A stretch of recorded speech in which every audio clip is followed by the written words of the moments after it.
មានផ្កាចំឡៃព្រះបើកភ្នែក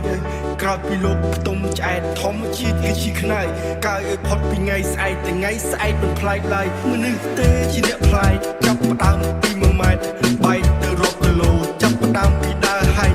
ចែកចេញរោបើសិនផានដូចសំបែតខ្ញុំសុំដើររហូតដល់ជើងមេ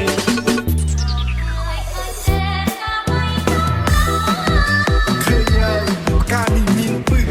ផ្កាចេះស៊ីមនុស្សធ្វើឲ្យវងវែងទិសនៅហើយរឿងទាំងអស់នោះឲ្យរសាយទៅតាមខ្យល់ព្រោះរឿងខ្ញុំពិបាកស្រាយជាងវិបត្តិសកលរាល់យប់ដែលលក់អង្គុយបើបារីជាមួយនឹងព្រះច័ន្ទដែលរូបកំដររាត្រីធម្មជាតិប្រមវាតរូបកំដរប្រព្រៃទឹករូបកំដរត្រីបើងាប់ជីកំដរដី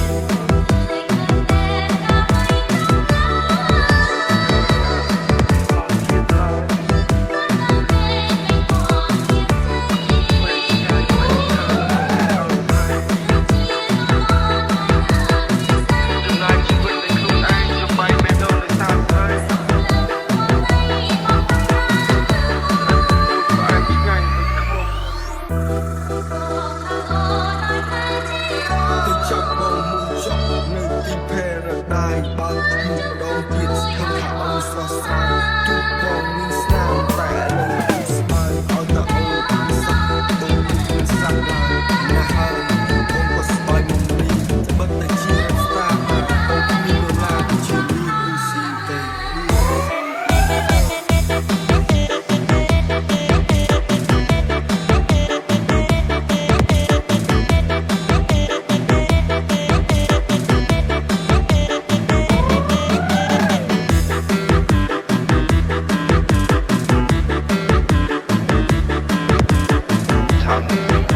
KRD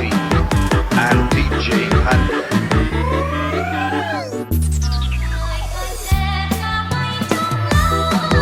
អូនហើយឃើញហើយទីគុកមានផ្កាចំឡៃព្រះបើកភ្នែកក្រោយពីលោកផ្ទុំឆ្អែតធម្មជាតិគឺជាខ្នើយកើយឲ្យផុតពីថ្ងៃស្អែកថ្ងៃស្អែកមិនប្លែកឡើយមនុស្សទេជាអ្នកប្លែកចាប់ផ្ដើមពី1ម៉ែត្របែកទៅរាប់គីឡូចាប់ផ្ដើមពីដើរហែកចែកចេញរោបើសិនផានដូចសំបែតខ្ញុំសុំដើររហូតដល់ជើងមេវិញរកស្នូលើដៃទូលស្ពតជូនទៅព្រះដែលមានពលឹងបើសិនជាកូនក្រមែនសុំឲ្យក្រទៅឆ្នាំនឹងអស់កម្លាំងនៅក្នុងខ្លួនក៏ក្នុងខ្លួនមិនអស់សង្ឃឹមបើអស់សង្ហាកន្លែងណាឲ្យគប់កូនកន្លែងនឹង